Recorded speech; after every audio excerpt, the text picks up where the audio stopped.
Hello everyone, welcome back to the Harshi DSC classes. ఈరోజు మనం ఈ వీడియోలో వచ్చేసి ప్రీవియస్గా మనకు టెట్లో అడిగినటువంటి సైన్స్ సోషల్ ఇంపార్టెంట్ బిట్స్ అయితే ఈ వీడియోలో చూద్దాము. అందులో ఫస్ట్ బిట్ వచ్చేసి గోధుమలో కుంకుమ తెగులు కలిగించేది అనేసి అడిగారు. ఆప్షన్స్ ఫస్ట్ది శిలీంధ్రము, ఆప్షన్ 2 బ్యాక్టీరియా, ఆప్షన్ 3 శైవలము, ఆప్షన్ 4 వైరస్ అనేసి ఇచ్చారండి. గోధుమలో కుంకుమ తెగులు అనేది మనకు దేని వల్ల కలుగుతుందండి? శిలీంధ్రాల వల్ల కలుగుతుంది. So option 1 is the right answer అండి. మన ఛానల్ని ఎవరైనా కొత్తగా చూస్తున్న వాళ్ళైతే మన ఛానల్లో వచ్చేసి కంటెంట్ కానీ అలాగే ప్రాక్టీస్ బిట్స్, మోడల్ బిట్స్ కానీ ప్రీవియస్ బిట్స్ కానీ ప్రతి ఒక్కటి కూడా ఎక్స్ప్లెయిన్ చేస్తూ ఉన్నామండి. సో కాబట్టి మీకు ఏవి కావాలనుకున్నా సరే ఛానల్ నేమ్ క్లిక్ చేసి దాంట్లో ప్లేలిస్ట్ అనేసి ఉంటుంది, అలాగే వీడియోస్ అని కూడా ఉంటుందండి. సో దాంట్లో మీరు ఏ వీడియోకి సంబంధించి ఏ క్లాసెస్కి సంబంధించి అక్కడ టైప్ చేశారనుకోండి మీకు కంపల్సరీగా ప్రతి ఒక్క క్లాస్కి సంబంధించిన ఇన్ఫర్మేషన్ అయితే ఉంటుందండి. సో ప్రతి ఒక్కటి కూడా టెట్ డిఎస్సికి యూస్ఫుల్గా అయ్యేటటువంటి చాలా వీడియోస్ అయితే అప్లోడ్ చేసాము, ఒకసారి అయితే చెక్ చేసుకోండి. అలాగే మీకు గనక ఛానల్ నచ్చినట్లయితే తప్పకుండా లైక్ చేసి సబ్స్క్రైబ్ అయితే చేసుకోండి. నెక్స్ట్, కప్పలో రూప విక్రయను నియంత్రించేది ఏది అనేసి ఇచ్చారు. ఆప్షన్స్ ఫస్ట్ది adrenal, option 2 oestrogen, option 3 thyroxine, option 4 testosterone అనేసి ఇచ్చారండి. కప్పలలో రూప విక్రియను నియంత్రించేది ఏదండి? థైరాక్సిన్ అండి. Option 3 is the right answer. నెక్స్ట్ది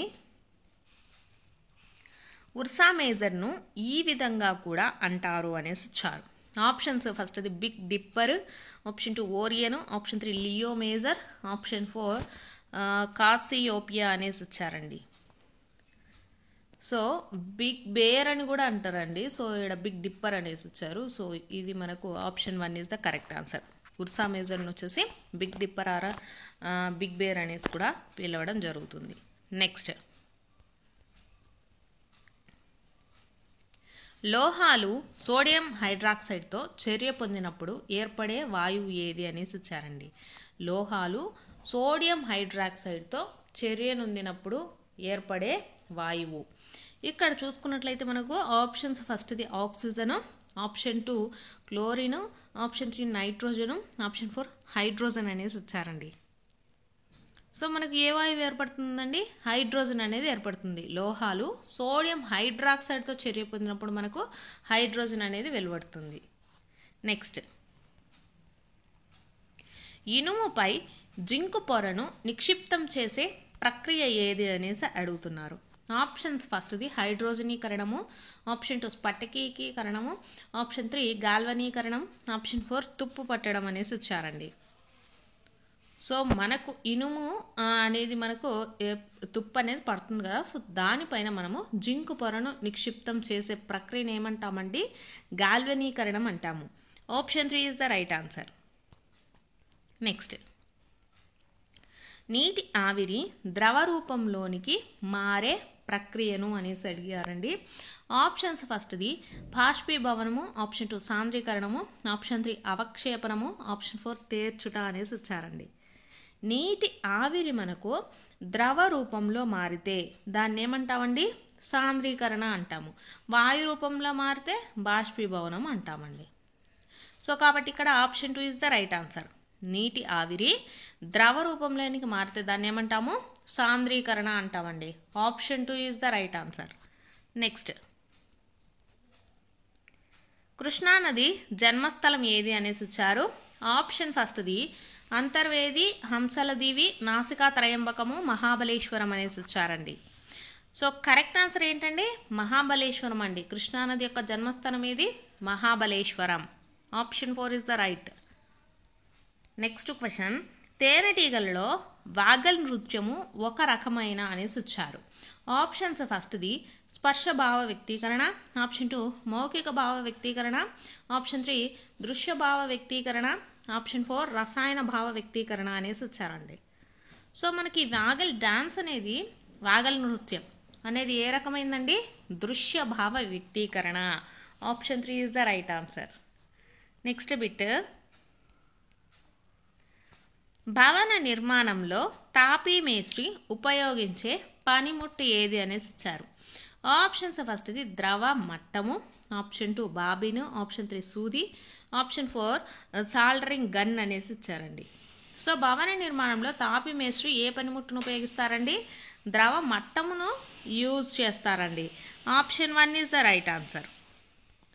next bit, పదునైన కొరికే దంతాలు, బలమైన నమిలే దంతాలు మరియు చీల్చే దంతాలు కలిగిన జంతువులు ఏవి అనేసి ఇచ్చారండి. ఆప్షన్ ఫస్ట్ది శాకాహారులు, ఆప్షన్ 2 మాంసాహారులు, ఆప్షన్ 3 ఉభయ ఆహారులు, ఆప్షన్ 4 కీటకాహారులు అనేసి ఇచ్చారండి. సో కరెక్ట్ ఏం ఆన్సర్ అవుతుందండి? ఉభయ ఆహారులు అండి. అంటే శాకాహారులు మాంసాహారులు ఇద్దరు అండి. పదునైన కొరికే దంతాలు అలాగే బలమైన నమిలే దంతాలు ఎవరికి ఉంటాయి? ఉభయ ఆహారులకు ఉండడం జరుగుతుంది. నెక్స్ట్, మొక్కలలో నీటి రవాణా దీని ద్వారా జరుగును అనేసి ఇచ్చారండి.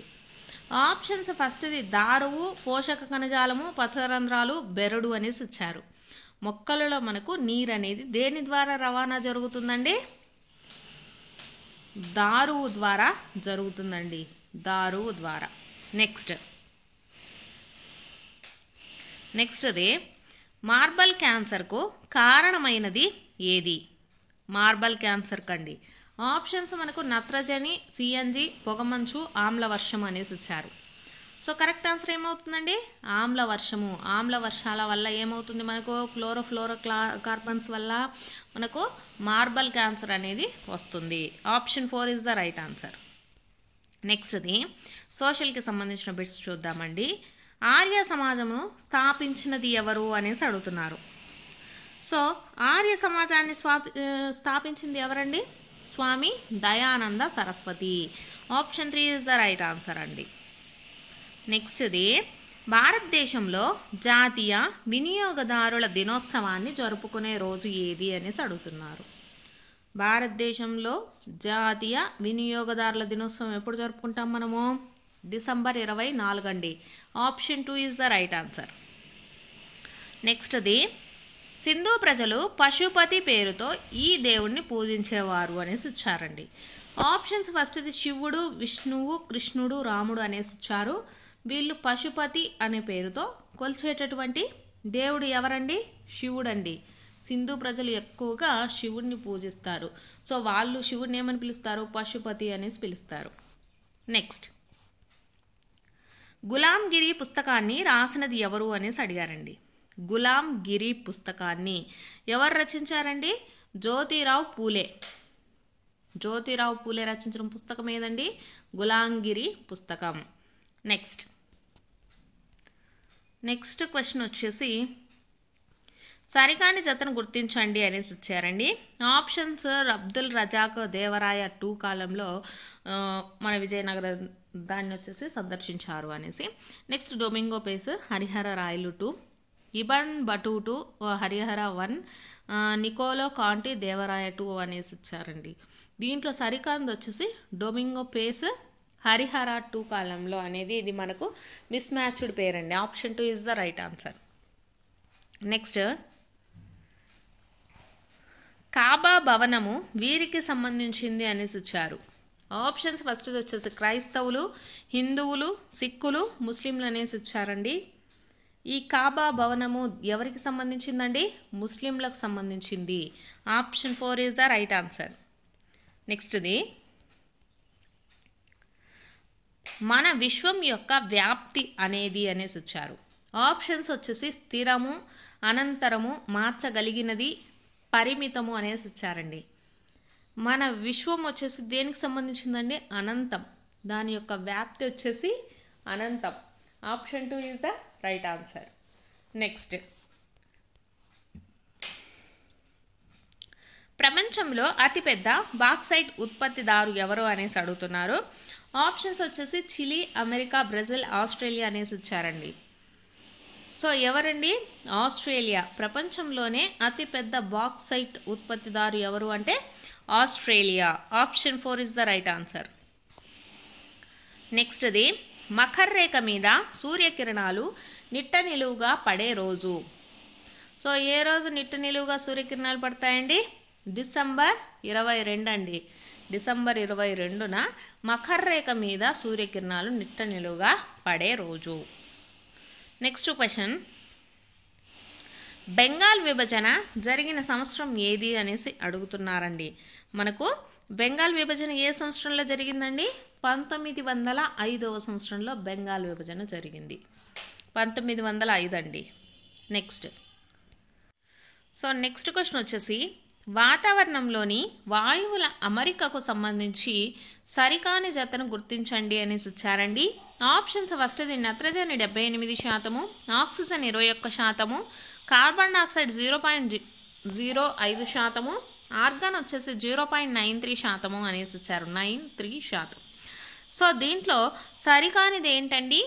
కార్బన్ డైఆక్సైడ్ అండి. కార్బన్ డైఆక్సైడ్ వచ్చేసి మనకు ఎంత పర్సెంటేజ్ ఉంటుందంటే 0.04% కార్బన్ డైఆక్సైడ్ ఉంది. సో ఇక్కడ మిగిలినవి చూసుకుంటే నత్రజని వచ్చేసి 78% ఉంటుంది, ఆక్సిజన్ 21% ఉంటుంది, అలాగే ఆర్గాన్ వచ్చేసి 0.93% అయితే ఉంటుందండి. సరికానిది కార్బన్ డైఆక్సైడ్ అండి. Option 3 right answer. ఎంత ఉంటుందంటే మనకు 0.04 ఉంటుందండి. నెక్స్ట్, మన రాజ్యాంగంలోని ఈ అధికరణము అంటరానితనాన్ని నిషేధించింది అనేసి ఇచ్చారండి.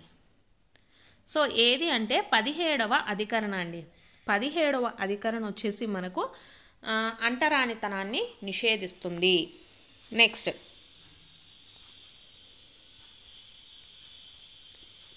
నెక్స్ట్ చూసుకున్నట్లయితే, ప్రాథమిక స్థాయిలో పరిసరాల విజ్ఞానం 1 మరియు పరిసరాల విజ్ఞానం 2లను ఏకీకృతం చేసి పరిసరాల విజ్ఞానంగా బోధించాలి అని సూచించినది ఎవరు అనేసి అడిగారు.